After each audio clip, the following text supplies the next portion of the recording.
El golpe llegó justo después de la cena, seco y apresurado, de esos que no suenan a vecino. Al abrir la puerta, ahí estaba Matías, con una maleta de ruedas en una mano y la mochila de Emiliano colgada al hombro. Los ojos de mi nieto estaban abiertos de par en par, ya húmedos, como si presintiera lo que venía. Mamá dijo Matías sin siquiera saludar. Tengo que irme a Guadalajara.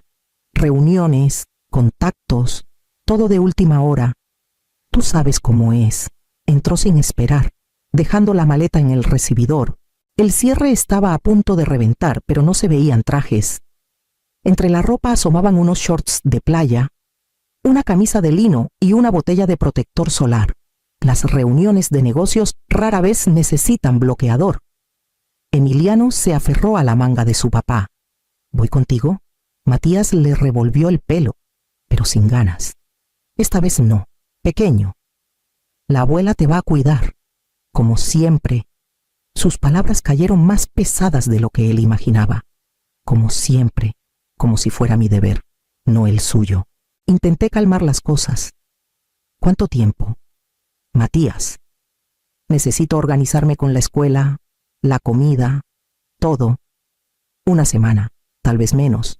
Te mando un mensaje, dijo, ya dando media vuelta hacia la puerta. Emiliano se escondió detrás de mi pierna, apretándome la mano con fuerza. Su voz salió chiquita, asustada. ¿Cuándo vuelve papá? Me agaché, apretando su mano con suavidad, con el corazón roto por el temblor en su voz. Matías no respondió. Ya bajaba los escalones del porche, teléfono en mano, llaves tintineando como si llegara tarde a una fiesta. La puerta se cerró con una ráfaga de aire fresco de Querétaro, dejando atrás la maleta, la mochila y un silencio que resonaba más fuerte que cualquier despedida. Emiliano se apoyó en mí, confundido y pesado, como si supiera la verdad que yo no estaba lista para decir en voz alta. Lo llevé a la cocina, con la mente dando vueltas al peso de lo que acababa de dejar en mi puerta. A la mañana siguiente, preparé café, esperando que el calor me diera algo de calma. Emiliano estaba en la mesa, dibujando con crayones, tarareando bajito. Mi celular vibró contra la encimera. Era un mensaje de Clara, mi prima en León. Pensé que querrías ver esto, escribió, adjuntando una captura de pantalla. La abrí y sentí cómo se me iba el color del rostro. Matías, parado en la cubierta de un yate, levantando una copa de champán. Su brazo rodeaba con posesión a una mujer joven en un vestido brillante. Al fondo, el pie de foto decía Noches en Cancún con mi reina. Deslicé la pantalla. Y ahí estaba ella otra vez, Valeria.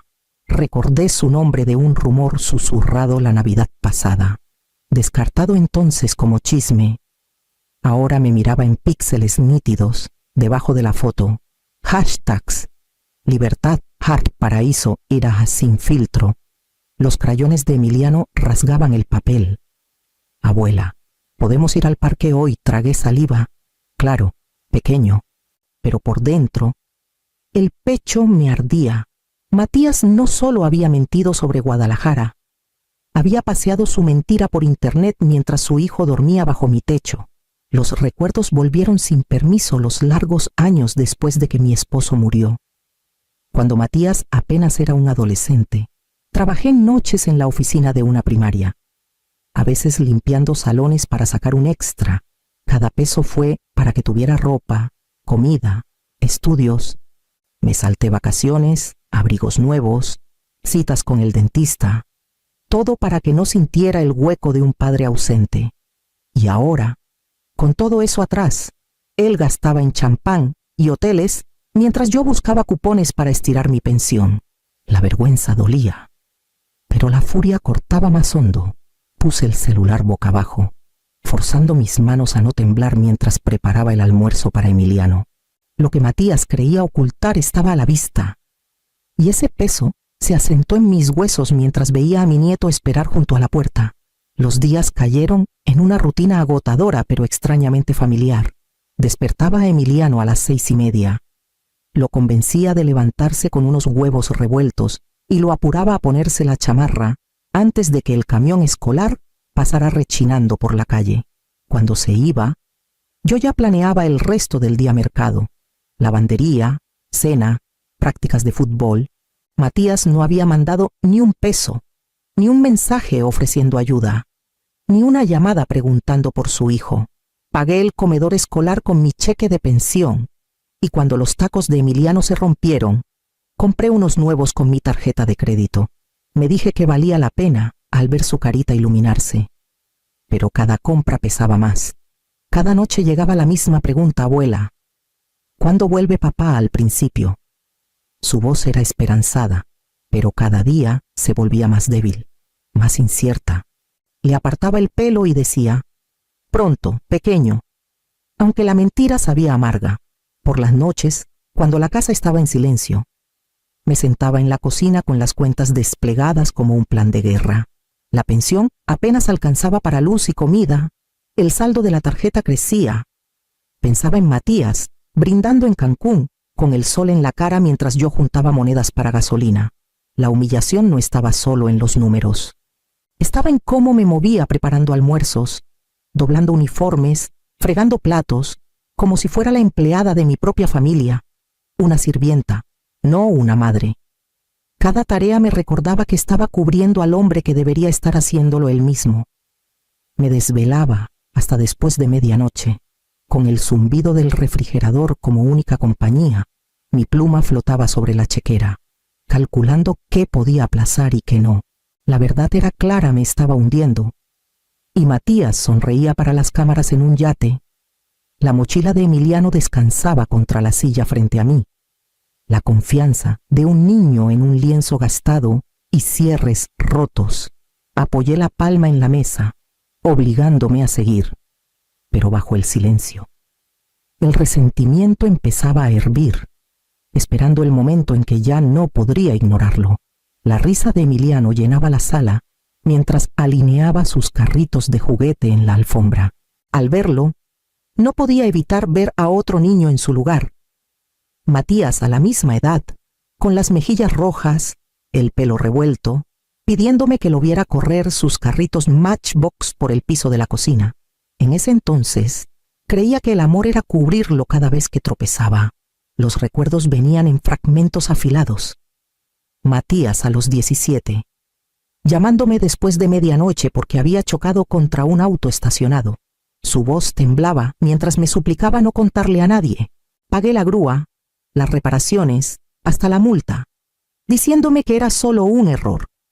Luego vinieron las facturas de tarjetas, avisos de sobregiro, cheques sin fondos, todos llegando en sobres que interceptaba antes de que él los rompiera. Cuando nació Emiliano, pensé que la paternidad lo cambiaría, pero mientras su esposa trabajaba turnos dobles, Matías desaparecía en bares y excusas. Más de una vez, lo dejó en mi puerta, diciendo que necesitaba solo una noche fuera. Esa noche se estiraba en fines de semana enteros, y yo nunca le negué la entrada al niño. El recuerdo más duro calaba más hondo el año en que Matías me convenció de una oportunidad inmobiliaria que no podía fallar. Le creí. Hipotequé mi casa y vi el dinero desvanecerse en contratistas impagos y proyectos a medias. Prometió arreglarlo. Nunca lo hizo. Ahora, mientras Emiliano tiraba de mi manga, sonriendo con un hueco en los dientes, sentía calor y dolor a la vez. Su inocencia era un bálsamo, pero también un espejo que reflejaba cada sacrificio que hice por su padre. Lo abracé, oliendo a crayones y crema de cacahuate, y pensé en cómo la historia tiene una manera cruel de repetirse. El peso de esos años me aplastaba mientras arropaba a Emiliano, preparándome para la tormenta que ya se avecinaba. Empezó con una tos, leve al principio, pero más fuerte conforme avanzaba la noche. Para la hora de dormir, la frente de Emiliano ardía bajo mi palma. El termómetro marcó en rojo 39.9. El pecho se me apretó. Lo envolví en una cobija. Le susurré promesas y lo cargué al coche, con las manos temblando en el volante mientras manejaba por las calles silenciosas hacia la clínica de urgencias. Las luces fluorescentes zumbaban mientras una enfermera nos llevaba a un cuartito. Emiliano yacía débil en la camilla, con las mejillas rojas y la respiración corta. Le acaricié el pelo, escondiendo mi miedo. Mi celular vibró en el bolsillo. Sentí un alivio momentáneo, tal vez Matías. Al fin, preguntando, lo saqué. Marqué su número. Lo pegué a mi oído, timbre tras timbre. Luego el buzón. Volví a intentar. Nada. Cuando entró el doctor, me obligué a escuchar infección viral, líquidos, paracetamol, descanso. Asentí, agradecida de que no fuera peor, pero cargada con la verdad de que estaba sola en esto. Sola, salvo por el niño que se aferraba a mi manga. De vuelta en el coche, estacionada bajo la luz de un farol, revisé mis mensajes. Uno nuevo de una amiga vieja estaba arriba. «No es tu hijo», decía, con una foto adjunta. Ahí estaba Matías, sonriendo en un bar en la azotea de Cancún, con Valeria a su lado, en un vestido que reflejaba la luz, copas de champán en alto, el horizonte de la ciudad brillando detrás. Su pie de foto viviendo mi mejor vida. Se me cortó el aliento. Emiliano se movió en el asiento trasero, gimiendo en sueños, con la frente húmeda de sudor. Miré la foto hasta que los píxeles se volvieron borrosos. En ese momento, algo en mí cambió, no una grieta, sino una ruptura limpia y deliberada. Por años me dije que cubrir a Matías era amor, que perdonarlo era fortaleza, pero ahí, en el silencio de un estacionamiento a medianoche, con la fiebre de su hijo empapando mi hombro, entendí la verdad. Él había abandonado sus responsabilidades y se reía mientras yo las cargaba. Guardé el celular. Encendí el motor y manejé a casa con una decisión formándose tan firme como las líneas de la carretera.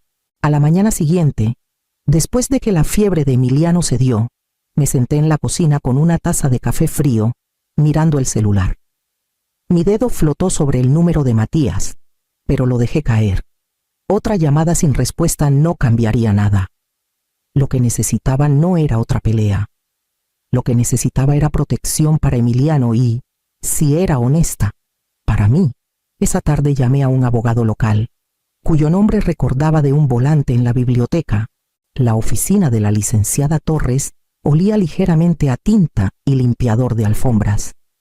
El tipo de lugar donde se manejan verdades duras. Escuchó con atención mientras le explicaba todo la partida repentina de Matías, la semana de silencio, la visita al hospital, las fotos de Cancún.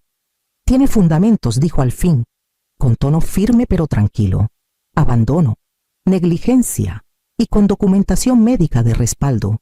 Una petición de tutela temporal tiene fuerza. Deslizó un paquete de papeles sobre el escritorio. Empiece a llevar un registro. Fechas, horas, mensajes, hasta llamadas perdidas. Cada detalle cuenta. Salí con la carpeta apretada contra mi pecho, con una mezcla extraña de miedo y alivio. En casa, comencé.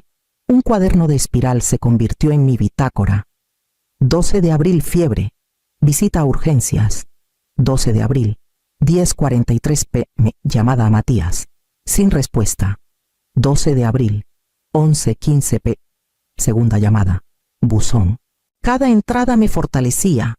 Un ladrillo en el muro que estaba construyendo en silencio. Luz. Mi vecina. Notó el cambio antes que nadie. Se ofreció a cuidar a Emiliano después de la escuela para que pudiera organizar los papeles. Su presencia tranquila recordándome que no estaba tan sola como sentía. Juntas. Esparcimos recibos y facturas en la mesa del comedor, armando la historia que Matías siempre desechó como no es para tanto. Por las noches, en lugar de repetir viejas discusiones en mi cabeza, organizaba pruebas, impresiones de transferencias, estados de cuenta, capturas de mensajes ignorados. Cada página iba a una carpeta que crecía.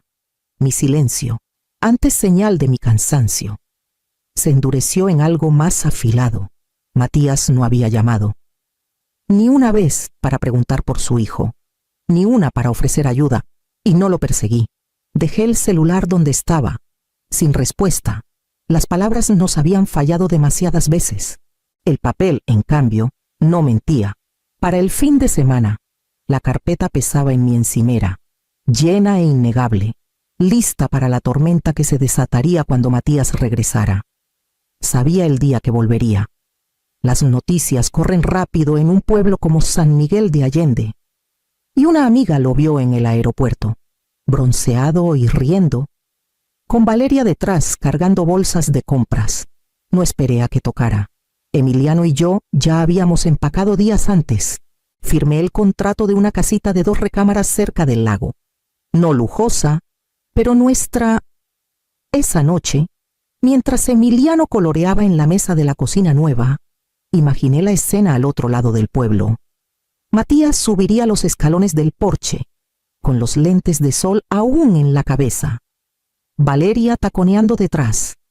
Empujaría la puerta, llamando como hombre que cree que el mundo aún lo espera.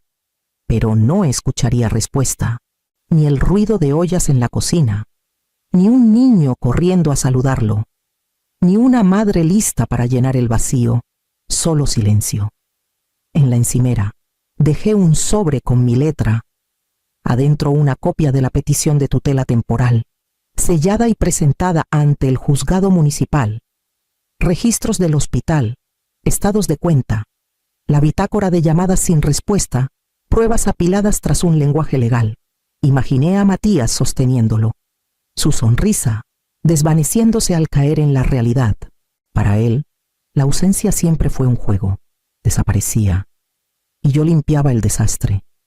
Pero esta vez era diferente. Esta vez dejé la ausencia para él. Esa noche, mientras Emiliano dormía en su cuarto nuevo, me senté junto a la ventana, viendo los faros parpadear en la calle. Mi celular vibró 1, 2 veces, su número en la pantalla. Lo dejé sonar. La carpeta en la mesa reflejaba la luz tenue, llena de pruebas. Por primera vez, el silencio en mi casa no se sentía como castigo, se sentía como protección.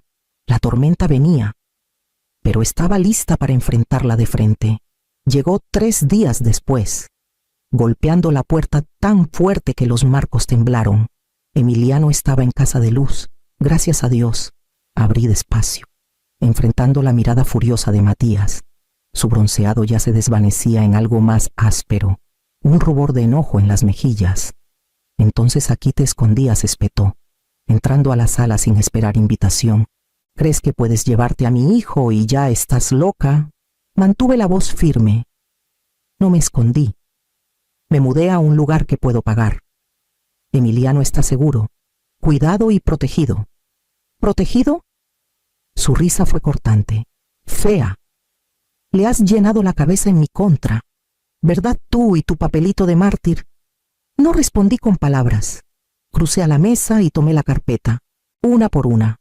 Puse las páginas entre nosotros, recibos del mercado, facturas médicas con mi firma, papeles de alta del hospital, capturas de mensajes sin respuesta, registros de llamadas ignoradas. Cada hoja caía como piedra, sólida e innegable. La bravuconería de Matías titubeó un instante, pero empujó más fuerte. Esto no prueba nada. He estado trabajando, haciendo contactos, proveyendo lo corté, deslizando los papeles de la tutela hacia él. El juzgado no está de acuerdo. Han aceptado mi petición. La custodia temporal es mía hasta que demuestres lo contrario. Detrás de él, Valeria se movió incómoda. Había entrado con él, los lentes de sol aún en la cabeza, pero sus ojos saltaban de los papeles a mi rostro. Vi su expresión cambiar al darse cuenta de que esto no era otra pelea familiar, era legal, final, documentado, sin decir palabra. Colgó su bolso al hombro y salió en silencio, el taconeo desvaneciéndose por el pasillo. Matías se giró, sorprendido, y luego volvió a mí. Ella no es nada. No la necesito, dijo con la voz temblorosa, intentando recuperar terreno. Y tú lo has arruinado todo. ¿Crees que puedes poner a mi hijo en mi contra con papeles? Me incliné hacia adelante, cruzando las manos sobre la carpeta. No necesito ponerlo en tu contra. Matías, eso lo hiciste tú solo. Cada página aquí es tu ausencia, tu negligencia, tus decisiones. Yo solo llevé el registro. Por primera vez, la máscara de encanto y arrogancia se cayó. Abrió la boca, pero no salió ninguna defensa. Se quedó ahí, en el silencio, despojado de excusas, de aliados. Recogí los papeles de vuelta a la carpeta, mis manos firmes ahora. El derrumbe que esperé años ver estaba frente a mí, y era solo suyo para cargar. La casita rentada era pequeña, pero para Emiliano era un palacio. Pintamos su cuarto juntos, un azul cielo que él eligió, pegó pósters de futbolistas en las paredes, y cada noche alineaba sus tacos junto a la puerta, como si protegiera algo valioso. Nuestros días encontraron un nuevo ritmo, uno que era solo nuestro. Después de la escuela, lo ayudaba con las palabras de ortografía en la mesa de la cocina. Mi café junto a su vaso de leche. Los sábados, me envolvía en una cobija en las gradas, gritando mientras él corría por el campo. Sus piernas demasiado rápidas para su propio equilibrio.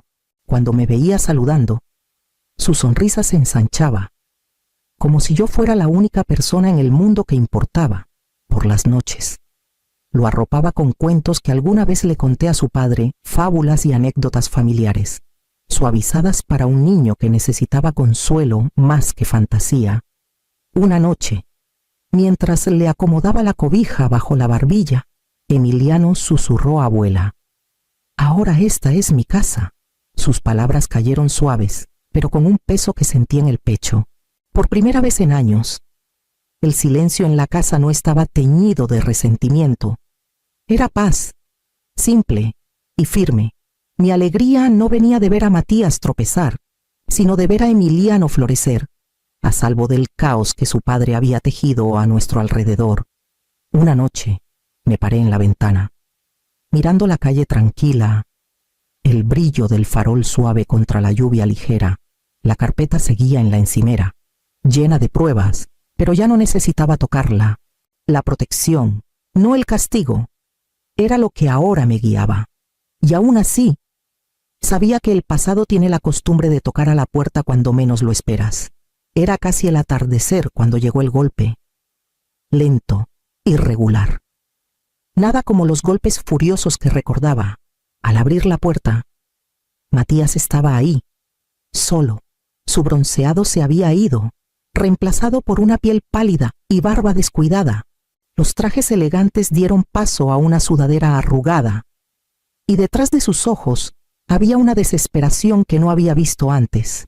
Mamá empezó, con la voz quebrada: «Solo necesito ver a Emiliano, por favor, solos los dos. Es todo lo que me queda». Mantuve la mano en el marco de la puerta, apoyándome. «Puedes visitarlo, Matías, pero no solo, no hasta que le demuestres al juzgado y a mí que se puede confiar en ti otra vez». Sus hombros se hundieron, y por un momento, la bravuconería que conocía desde que era adolescente se desvaneció. «He perdido todo», susurró. «Valeria se fue. La empresa me despidió. Ni siquiera tengo dónde dormir. Solo dame esto. Dame a mi hijo». Sentí el dolor subir por mi pecho, el instinto de consolar, de rescatar. Pero la risa de Emiliano llegó desde su cuarto, inocente y sin cicatrices, y me ancló. «No tienes tiempo a solas porque perdiste todo», le dije suavemente. «Lo tendrás cuando demuestres que puedes construir algo mejor». Se dejó caer en los escalones del porche, cubriéndose el rostro con las manos. El sonido de sus sollozos cruzó el aire frío. Un hombre finalmente deshecho no por otros, sino por sí mismo. Lo miré un largo rato. Luego cerré la puerta con una firmeza silenciosa. Adentro, Emiliano levantó la vista de su dibujo, sin preocupación. Me senté a su lado, apoyando una mano en su hombro, sabiendo que no había salvado a mi hijo, pero que había roto la cadena que él intentó poner sobre la siguiente generación. Y eso era suficiente.